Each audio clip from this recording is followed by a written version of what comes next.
Hello everyone and welcome to The Great Everything, and also Shabbos. It's the 4th of March and the sun is finally shining in London. It's almost as though spring has arrived. So what better day to talk about spring, or as they call it in Italy, la Primavera, which is also the first concerto of the Baroque masterpiece, The Four Seasons. And will you look at that, because today in 1678 its composer, Antonio Vivaldi, was born. You've heard of him. The Spring is arguably the most famous piece of classical music, together with Beethoven's Fifth Symphony, you know the one, da-da-da-dum. If you don't know classical music, you still know Vivaldi's Spring. It's one of those pieces that keeps getting used in movies, whenever there's a lovable crook who has to break into a mansion or some high society event, except no substitutes. He was one of the most prolific composers of all time. He composed over 500 concertos in his career, plus a bunch of operas and other stuff. He was also a speed demon on the violin, pretty much the equivalent of the fastest metal guitarists you could find today, like Yngwie Malmsteen or Joe Satriani. And you can hear it in the violin solos he wrote for himself. Oh yeah, and he was a priest too, because I guess he had spare time. The Four Seasons is divided into 4 concertos, each is based on a poem about one of the seasons. And let's talk a little about the first one, Spring, la Primavera. This is the poem the music is meant to capture. Spring has arrived, and merrily the birds hail her with happy song, and meanwhile, under the breath of the zephyr winds, the streams flow with sweet murmur. But then, thunder and lightning claim the sky with black mantle, and then, when these leave, the birds return.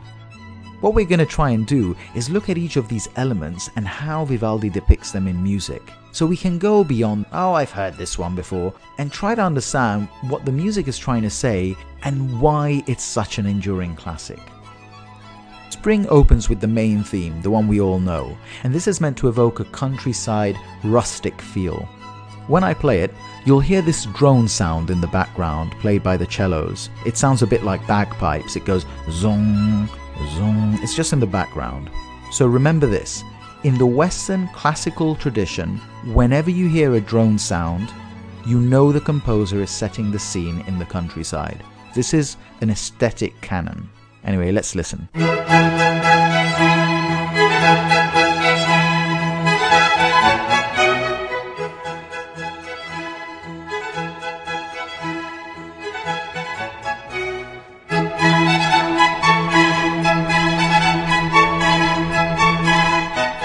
So we have the picture, the setting, and now the solo violin comes in to set out all the extra details, like the songs of the birds.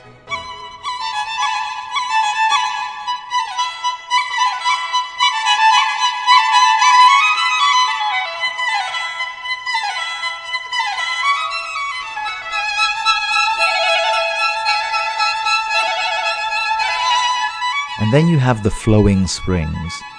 Tell me you can't hear the flowing rivers, and then compare it with the sound of the river in the Moldau by Smetana, which we listened to a couple of days ago.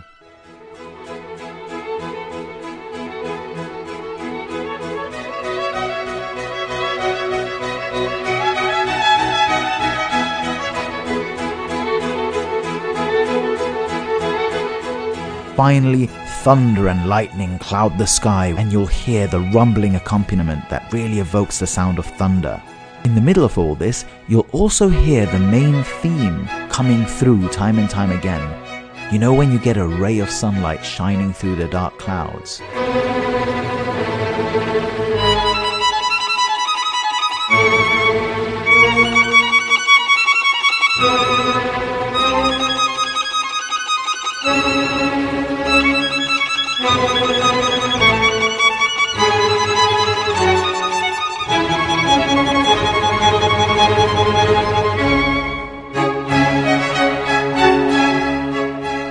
Hopefully, that can give you a teeny bit of extra appreciation for this classic and for Vivaldi's talent. And that's important because this is our history, it's our culture. It matters that we learn to appreciate and cherish it, and, laugh at it too when necessary, but always from a place of respect and understanding. Because our culture has flaws, the same as every other culture. But this stuff, art, music, beauty, this is what makes our culture worth loving.